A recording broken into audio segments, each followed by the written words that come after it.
Praise the Lord friends. இன்றைய தினத்திற்கான நீதிமொழிகளின் நீதி வசனம் 1வது அதிகாரம் 8வது வசனம். நீதிமொழிகள் 1:8. என் மகனே, உன் தகப்பன் புத்தியை கேள், உன் தாயின் போதகத்தை தள்ளாதே. இதுல பிரசங்கியார் முதல்ல நீங்க கற்றுக்கொள்ள வேண்டியது அப்படின்னு, என் மகனே, என் மகளே, மனுமக்களே, நீங்க என்ன செய்யணும் அப்படின்னா, உன் தகப்பனுடைய புத்திமதியை கேட்டுக்கொள்ளுங்கள், மேலும் தாயின் போதகத்தையும் தள்ளிவிடாது இருந்தால் வாழ்க்கையில் வெற்றி பெறலாம் அப்படிங்கிறத முதலாவது கர்த்தருக்கு அடுத்ததாக கர்த்தருக்கு பயந்து நடக்க வேண்டும்.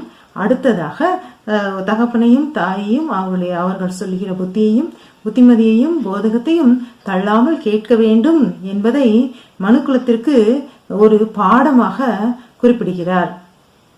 மீண்டும் நாளை இது போன்ற சிறந்த நீதி வசனத்தோடு நான் உங்களை சந்திக்கிறேன். அதுவரை கர்த்தரின் அன்பு நம் அனைவரோடும் இருப்பதாக. அல்லேலூயா.